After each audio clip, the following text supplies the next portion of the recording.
Bonjour, moi c'est Youssef, et puis aujourd'hui moi j'ai choisi le thème du Durkheim pour l'examen de sociologie. Alors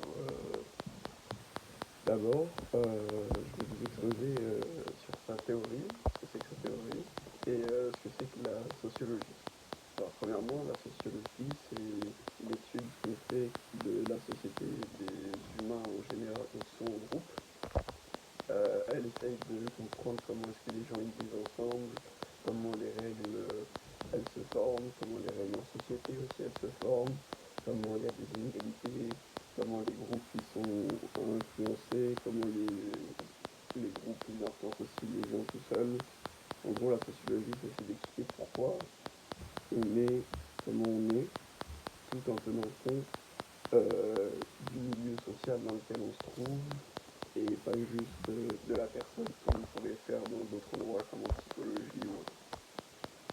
Durkheim, c'est l'un des premiers et l'un des fondateurs importants de la sociologie.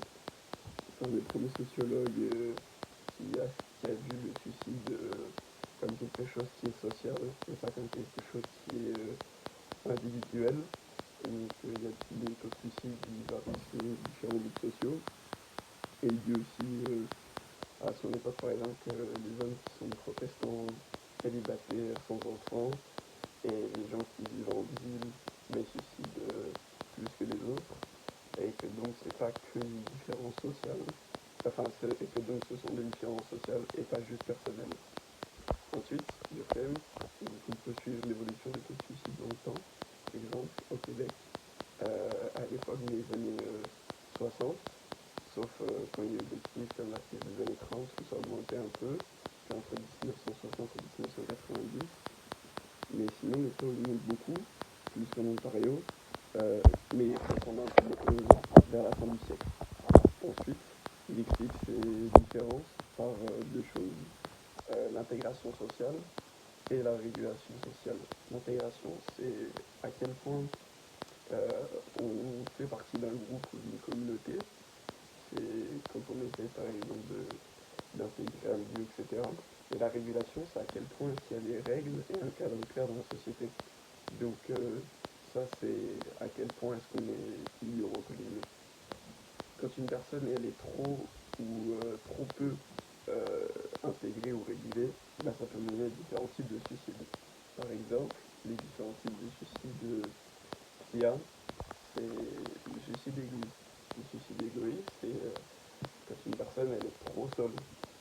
Par exemple, une personne qui est assez âgée, une personne aînée, qui est sans famille, sans amis, bah, elle peut se dire qu'elle n'est pas forcément très utile et que du coup elle tombe dans une solitude.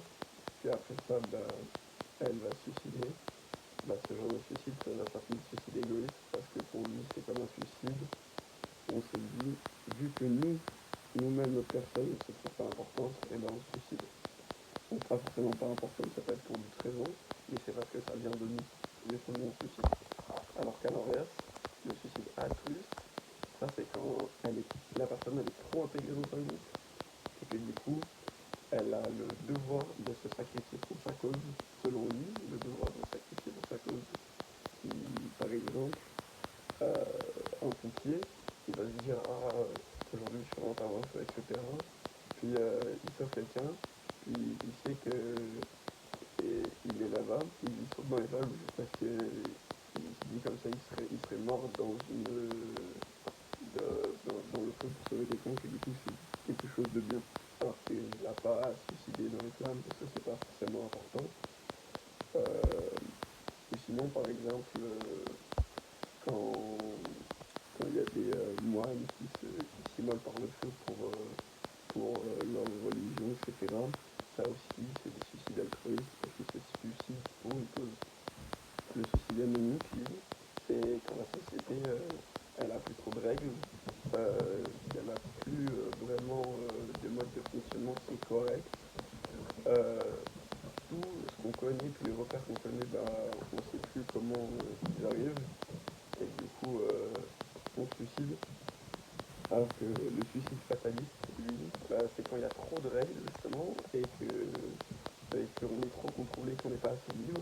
Par exemple, un enfant qui va vivre seul dans une famille qui est très très autoritaire, qui a beaucoup de pression, qui suit beaucoup de règles, etc. Et ben, il peut se sentir enfermé et il voit le suicide comme un moyen de se libérer. Et puis du coup, il va se suicider. Voilà, j'espère que vous avez bien aimé. C'était Anissé, puis ma présentation, elle était